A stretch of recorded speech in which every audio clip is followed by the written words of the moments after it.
what would you say are the three biggest habits that you've developed over time? Maybe you didn't have early on, but you develop over time, and maybe always telling the truth is one of them that has made you so successful, the three biggest habits that you apply. Well, I've learned a lot from the CEOs I've invested in over the years. And there was a woman a few years ago, it's more, probably 10 years ago now, and she said to me something really interesting. I asked her why she was so successful, because she was. She said, I do something very ordinary and almost boring, but I do it every day. She takes a sticky note and she writes 3 things she has to get done before she texts, answers any calls, or does anything else. Just 3 things. And she sticks it on the mirror where she puts her makeup on.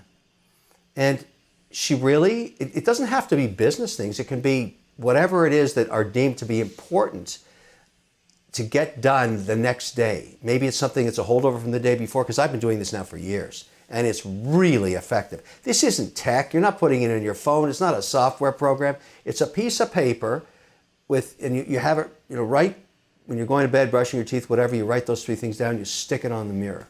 I do it every night. And then I am myopically focused to get those 3 things done. I don't do anything else. Before you text, before you check your email. Before I do anything else, I nail those 3 things. You cannot believe how productive you get when that happens, because you don't let the distractions of all the other crap that's happening around you. I just don't do it until I get the 3 things done. And it's incredibly powerful. I tell people to try it. Most people who try it get stuck on it and they stick with it. It's really, because in life there's so much noise coming at you, and every year more noise and all kinds of different distractions. And you always say to yourself, well, I can multitask. But you deemed that thing to be very important and you ignored it. Now it's 3 in the afternoon, you're exhausted, or you're busy with other stuff and you say, oh shit, I didn't get that done. And it's whatever the effects, the domino effects are, they're going to hurt you. And that's why I tell people, try it out. It's a really great tool. Okay, that's number 1. What's the second big habit? Okay, so this one's a little funky chicken. It comes with a story, okay? When I was, I wanted to be a photographer or a musician, a rock star. When I was, when I got out of high school, and my stepdad said to me, you're not good enough at either of those. You'll starve to death. If I were you, I would go get any kind of a degree and focus on business, which is what I did. I didn't know what I wanted to do, but I learned some stuff. And I ended up going into postgraduate. I got an MBA, which was, at that time, was a 2-year program, which, we can talk about the merits of that or not, because I've come to realize what it was worth and what it wasn't worth. But anyways, I remember on the last week, the graduating class, and in those, it's sort of like an amphitheater with about 100 people in it, and you've been there for 2 years, you got your little nameplate in front, and they bring in guest lecturers to talk to you before you jump into the real world. And this guy comes in, and he says, I'll never forget it. He walks up, the professor hands him the floor, and he just goes in the middle and just looks up at everybody. For maybe it felt like forever, but it was really maybe 60 seconds. Didn't say a word.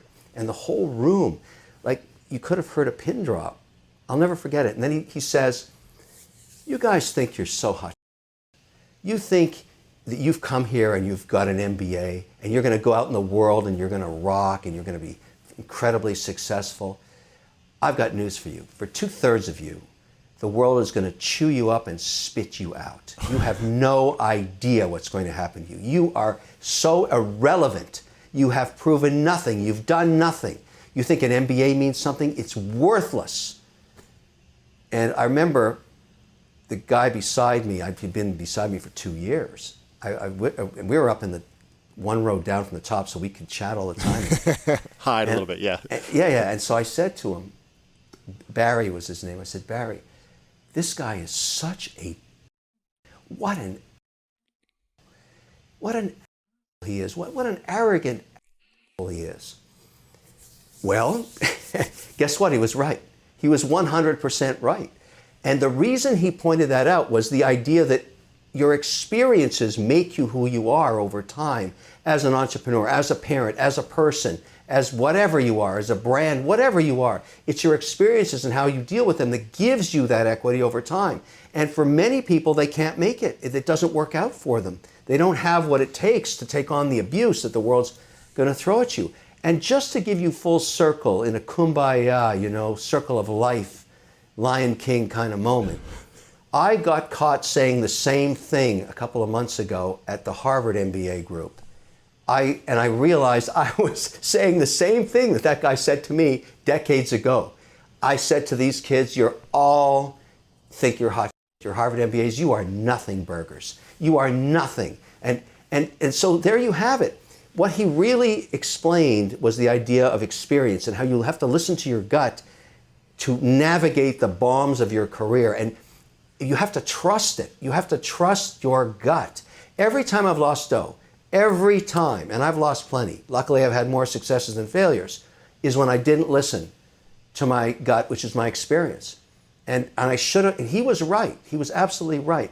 It was great information, but I couldn't assimilate it because I couldn't put it in context. Now I understand it. So number 2 is you need to build that experience and all the way through listen to your gut. Even when you're young, your gut will tell you. You'll know when it's right and wrong. And don't go against your intuition. That is actually your radar. That's your DNA speaking to you, figuring out what the next move's going to be. That's a powerful story. Yeah. Did they say the same thing to you in the back of the room and say, what an asshole this guy is when you gave him the speech at Harvard? Yeah, it's Matt Higgins, who was a Get Yeah, Sharp. I know Matt very well, yeah. Yeah, so Matt, he emailed me the next day and said, hey, Kevin, I got to tell you, you're a disturber. I mean, but much of the class really enjoyed it, but what he was really saying is he pissed a few people off. Yeah. But, I know Higgins pretty well. We're good friends. And so, he's really savvy at what he does. We wanted to talk about direct-to-consumer branding. And that's what we were doing in that lesson. It was 2 hours. It was great. I'd work with that guy anytime. He's terrific. Yeah, great guy. Great content on LinkedIn he has. He's always sharing that content with me there. And the third habit that makes you very successful? Well, it's you have to make time in your life for your significant other and your family. And it's very hard to do. It's extremely hard to do because this is really speaking more to the entrepreneurial community out there, which is basically a third of people. 1/3 will attempt to take the entrepreneurial journey. It's not a destination, it's a journey. And the challenges of that are very, very difficult, particularly when you're starting out. And I learned this the hard way. And again, I'm going to go to a story of a class that I taught years ago, an evening class. This really sums it up. It tells you how important this is. 3-hour class, 6 to 9. We're almost closing. You know how 10 minutes left. This guy hadn't said a word the whole class. And he finally puts up his hand and he says, listen, Mr. Wonderful, I have a question for you. It's not about the case. This is a case we're doing. I need some advice. I said, okay, you really haven't participated at all. I was kind of a little condescending because I know you kind of know who's engaged in the class, even though it was a huge cohort. I think it was something like 300, 400. I can't remember. It was a lot of people. Anyways, he said, I'm graduating this year. I'm an engineer, and I've developed a cloud-based software enterprise system that helps hedge funds with less than $250 million be compliant. And it's very difficult to stay compliant when you're small. These are 2 and 20 hedge funds. And it was a subscription service. So these guys could use it on a cloud basis. And he had written this code while he was graduating in engineering. Wow. And his run rate was $5 million a year in subscriptions. I mean, that is like, and I said, I don't hear a problem here. I hear something incredible going on. This is amazing. And he said, well, here's the problem. My fiancée came to me this morning, and I'm really disturbed. She said, I have to make a choice. She can't live with me anymore. I never attend any of her family's picnics. I never see anybody on weekends. I'm either studying or I'm working on the code. That's all I can do. And I asked her to come over and sleep with me when she can, and we'd be together. But I'm just buried in this. And I need to do both. I need to get my graduation in engineering, and I need to keep my customers happy because this is my business. Now, he said, what do I do? room's like, this is getting interesting, right? I mean, I said, okay, which one is easier to replace? Your business or your fiancée? And that was probably not the right thing to say at the time, but that's what I was thinking in my head, and I think everybody else was too. This guy's phenomenally successful, clearly has gotten engaged to the wrong person that can't take that journey with him. Most likely outcome is divorce after they marry, because he's going to work 25 hours a day, 8 days a week, because he's got a business, he's an entrepreneur.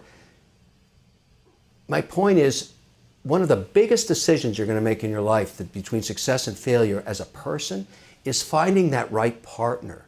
That, I don't care, who that is. If you're going to take that route, they have to be in sync with who you are. You can't contort yourself to something else.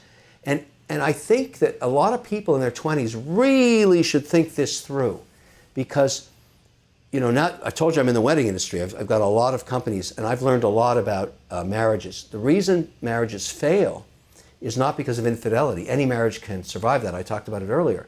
But why they fail, why the union breaks up 50% of the time within 5 years, is financial stress. One outspends the other. They're not in sync together. They don't share each other's goals. That's the hardest time in your life. In your 20s, maybe you start a family, whatever you're going to do.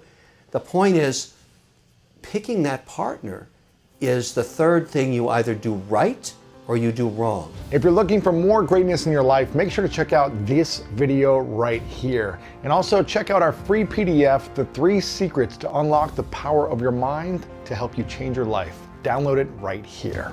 A bad investment is still better than a smart spend. So wealthy people don't spend money, they invest money.